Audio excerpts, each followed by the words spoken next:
Okay, so before we go in talking about the feds, I want to bring up an important point about investing. And those who might have missed week one, we emphasize the fact that we invest emotionlessly. But with that being said, there is events in your life that will push you toward investing. Okay, if that makes sense. So in every investor's experience, there is something or someone that has pushed them to become an investor. I hope I am that person for some of you folks. But for me personally, my trigger was the Black Lives Matter movement. And before I go into that movement and its changing and how it supported the market, very recently, I know we are all hearing Donald Trump basically saying that we're going to colonize Gaza. And a lot of people asking, well, I just want to make you guys understand. We are home of the colonizers, okay?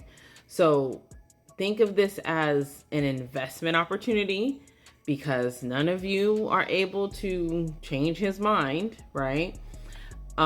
Think about it as an investment opportunity because you better believe the folks that are in power, the people who have the money, are already picking out their Mediterranean Sea beach houses for the Gaza Strip, okay? Sadly and unfortunately, our hearts go out to the Palestinian people and what's going on, and I hope that they will get their reparations, and I hope they would get their land back. But since this is the climate that we are in, let's use every opportunity for oppression as an opportunity for investing, okay?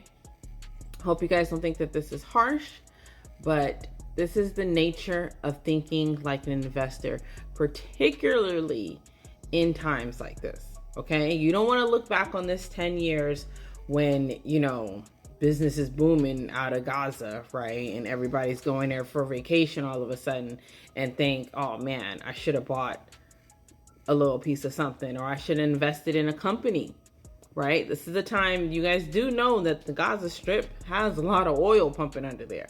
So these are times to start thinking about getting on the bandwagon of investments, okay? But with that same note, going back to the Black Lives Matter movement, there's a few major things that came out of it, as we know, but from the side of investor, it became the rise of something called environmental, social, and governance investing, okay? And this is investing in companies that are putting the social economic attention and incorporating racial equity into their frameworks first. And I truly believe if you have identified those companies that are truly doing that, save some pennies for them, right? Save some pennies for environmental, social, and government investing if it makes you sleep better at night, because it is important, right? As we are riding the wave of the big dogs, we have to save some money for those that are fighting the good fight, okay? Another thing that came out of the Black Lives Matter movement is an increased funding in minority and small businesses, right? There were companies that made huge pledges, Bank of America, my old employer, Google, and a lot of other banks. One thing I will say about banking here in America, please have yourself a small banking institution, okay? Because these big bankers are just like big government. And if you want to see your money reflected in your community, it would be wise of you to open up a small bank account. Preferably, one that looks like us. They are very few and far between, but they are around. Just Google it, they're around. Or just a community credit union, okay? Because if we're not funding our local institutions, they are going to go away, okay? And remember I said about what's around you to invest in, right? You can be part of that change. You can be part of that change so your kids know of other things to invest in, right? Other things meaning environmental, social governance investing, right? Where you can put all your money into companies that do social justice work, right? That is a perfectly feasible option for you.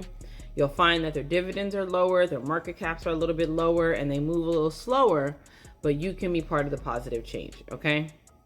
Also, minority businesses and banks, 1000%, right? Especially we know now with this whole goodbye DEI.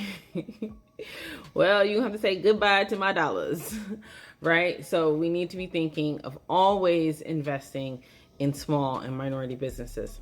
Another thing came out of DEI. There was a huge corporate, came out of Black Lives Matter movement, was a huge push for corporate equity, right? So, we are able to shine some light on the fact that I think we are less than 1% of CEOs here in America, despite being a more substantial part of the population. So it was about bridging some of that corporate gap, the glass ceiling, right? It was about trying to make that a little bit more visible and penetrating.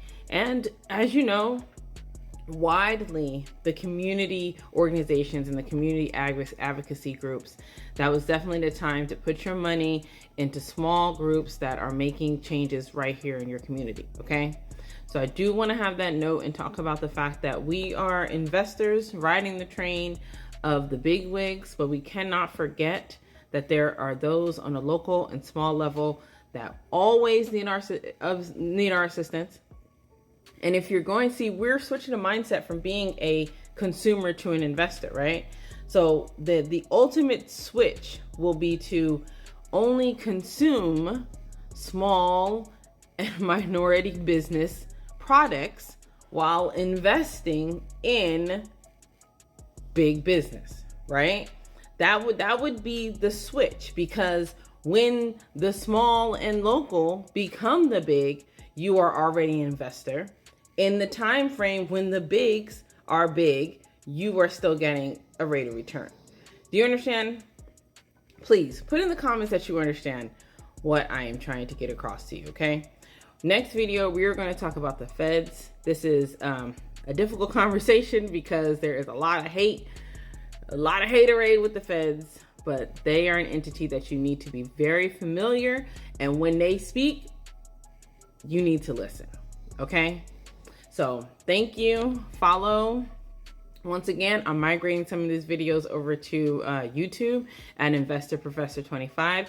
Please head over there and follow, and comment on this video. Let me know what your investing kick in the butt was. For my mentor, it was actually the .com. Back in the day when the .com started, that was his kick to say, man, I've got to start investing. For mine, it was Black Lives Matter movement. What is it for you?